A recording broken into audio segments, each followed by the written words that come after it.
ಇವತ್ತಿಗೆ 79ನೇ ಸ್ವತಂತ್ರೋತ್ಸವ ದಿನಾಚರಣೆ ನಾವೆಲ್ಲರೂ ಹೆಮ್ಮೆಯಿಂದ ಆಚರಣೆ ಮಾಡ್ತಾ ಇದ್ದೇವೆ. ಈಗ ಅವಾಗಿಗೆ ಈಗಿಂದಕ್ಕೆ ನಾವು ನೋಡಿದರೆ ಅಜಗಜಾಂತರ ಫರ್ಕ್ ಇದೆ.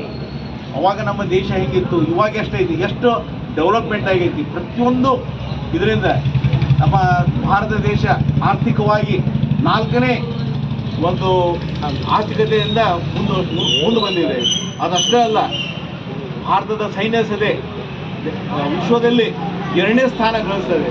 ಪ್ರತಿಯೊಂದರಲ್ಲೂ ಒಂದು ತಂತ್ರಜ್ಞಾನ ಆಯ್ತು, ಎಲ್ಲ ರೀತಿಯಿಂದನೂ ಭಾರತ ದೇಶ ಮುಂದುವರಿತಾ ಇದೆ.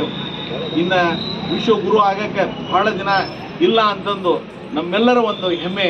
ಈ ಸಂದರ್ಭದಲ್ಲಿ ನಾವೆಲ್ಲರೂ ನಮ್ಮಿಂದ ಎಷ್ಟು ಸಾಧ್ಯ ಆಕೈತಿ ನಮ್ಮ ದೇಶ ಪ್ರೇಮ ಅದನ್ನೆಲ್ಲ ಪ್ರಸ್ತುತಪಡಿಸಿ ಎಲ್ಲ ಈಗಿನ ಪ್ರಧಾನಮಂತ್ರಿಗೆ ನಾವೆಲ್ಲ ಕೈ ಬಲಪಡಿಸಬೇಕು ಅಂತ ಹೇಳ್ತಾ ಈ ಸಂದರ್ಭದಲ್ಲಿ ಒಂದೆರಡು ಮಾತನಾಡಲಿಕ್ಕೆ ಅವಕಾಶ ಕೊಟ್ಟಂತ ತಮ್ಮೆಲ್ಲರಿಗೂ ವಂದಿಸುತ್ತಾ ನಾನೊಂದೆರಡು ಮಾತು